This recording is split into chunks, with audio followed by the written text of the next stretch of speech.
Hi, my name's Andy Hemming. Since 2007, I've had the privilege of joining hundreds of business owners across all shapes, sizes and sectors of business to help them build businesses beyond, in some cases, what they ever thought was possible. When I wrote the vision for my business, it was to add value to every single business that came into contact with us, whether they chose to work with us or not. As a result of that, we've put together these 21 sessions to share with you the philosophies that we've helped those business owners implement into their businesses to achieve those results. Now, the most important thing about this is that it causes you to ask different questions to yourself and your team in order to take different actions.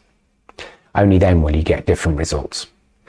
If at any point we can help you clarify or even implement these things into your business, then please do get in touch. But do remember my vision. We're here to add value to you whether you choose to work with us or not. The most important thing is that you take action. So when we start our business, what's it there to do? Well, most of us go into business to achieve more money, more time, more freedom, a combination of all of those things.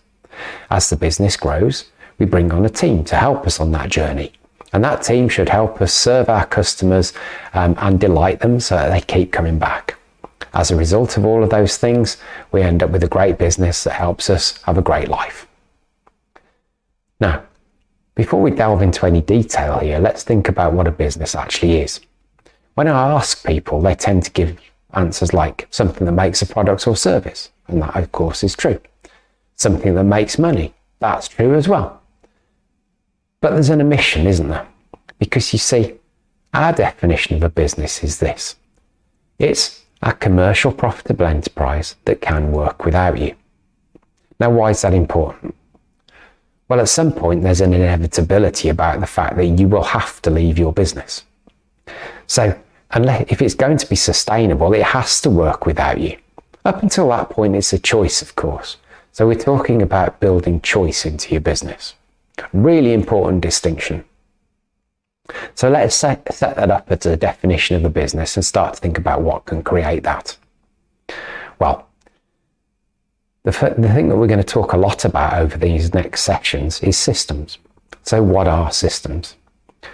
Essentially, systems are something that would give us a defined outcome consistently and systematically, of course. It's a way of doing things to achieve that outcome.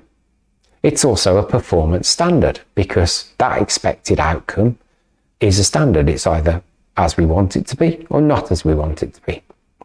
And as a result of those things, it becomes objective. We can measure it, which helps us to depersonalize it. Now that's really important because as we unpack these sessions, the reasons that I'm talking about objectiveness and depersonalization will become more apparent. So what I'm going to encourage you to do is to start thinking about your business in terms of systems. Because you see, the first place to look in any business is to the system. And the systems run the business and the people run the systems. So look to the system first, the training second, and the person third. Most people come to your business with best intentions. But in a lot of cases, we allow them to bring their system or process to our business.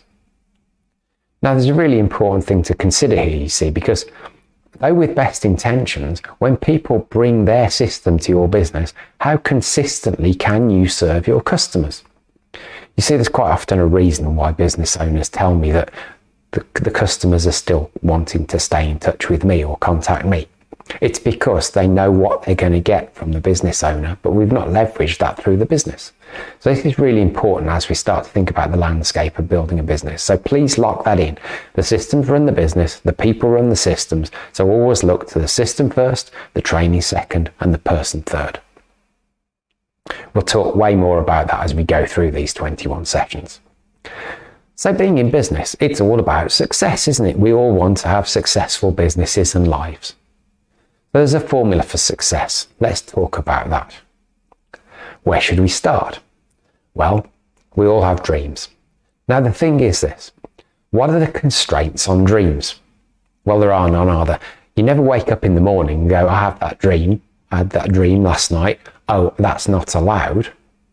So any dream is available. So we have to think big. We have to dream big.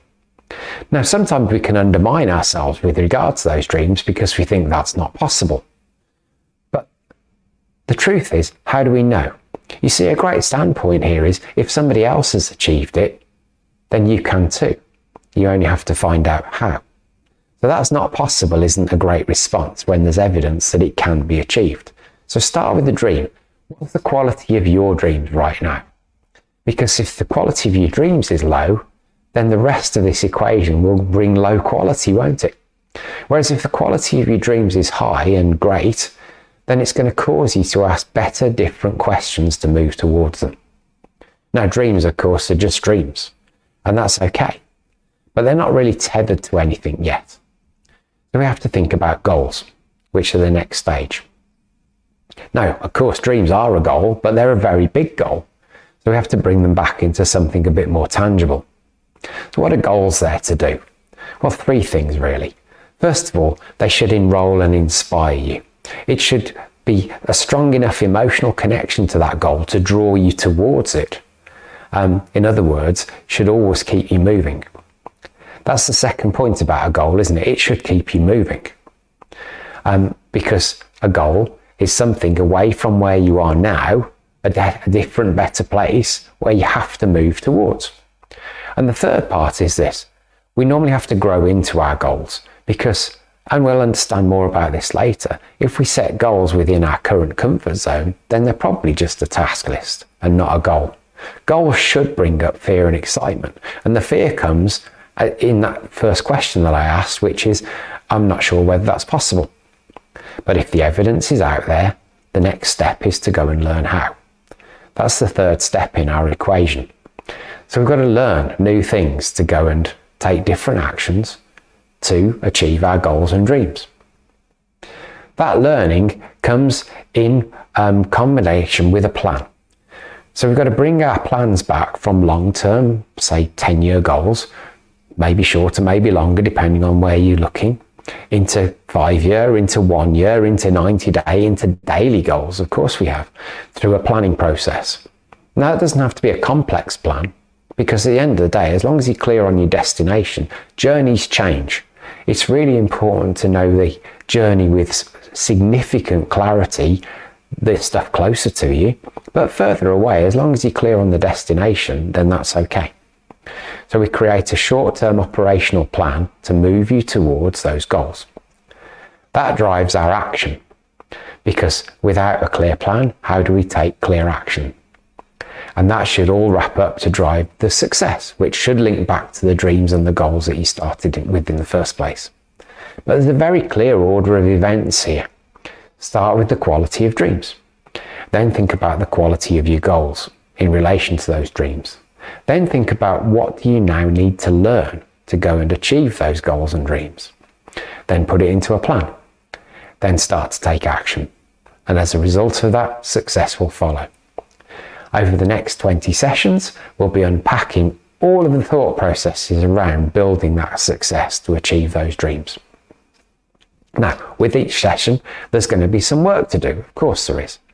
So, at the end of each session, I'll give you some tasks to take away. If they're not clear enough, please feel free to get in touch. If they are clear enough, please feel free to do them, because without doing them, you won't move towards those clear dreams and goals that you've started. So obviously a good place to be here would be to start with those dreams and goals. So a really good thing to do would be to create a dream board. Now, this is a really fun exercise that I encourage all my clients to do, which is go and get a big piece of paper or a Pinterest board or whatever it is and create a visual representation of all the things that you'd like to do and have. That may be material things, it may be experiences. You can do it with your family, it's a lot of fun, by the way. And your kids will hold you accountable to this stuff, so it's really a good thing to do. So if you create a visual representation of all the things you'd like to do and have, you can now start to put a budget on it. Only a rough budget, of course, but it's going to give you an indicator of what might need to change in your life to go and achieve and do those things that you want to do. So a dream board is a brilliant first step in terms of thinking about those dreams. When we've done that, we can bring it back to 10-year, 5-year, and 3-year goals.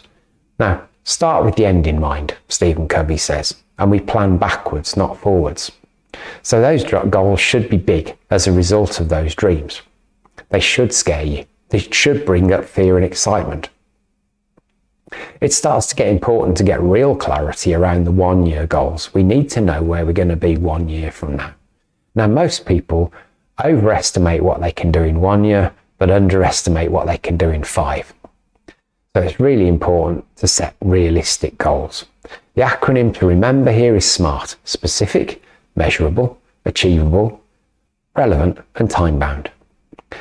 Now, there's something important to consider with that achievable, because you see, we can interpret that in a number of ways. We could interpret it as what we perceive to be achievable, or what we know to be achievable given the evidence in the outside world. There are two different sets of quality of goals here. Achievable is something that somebody else has achieved, but you don't know how to do yet. Make sure you're setting your goals at that level. Then we can bring that 12-month goal back into 90-day goals. Why 90 days? Because it's long enough to achieve something and short enough to stay focused. And then we can bring that back to daily plans. So that's your first task, to go and write down your goals. And when you write down your goals and created your dream board, ask yourself this: on a scale of 1 to 10, how excited are you about achieving them? Because if it's not a 10, they're not strong enough yet. They're not enrolling and inspiring enough yet. And if you're not a 10, you're probably not going to go there.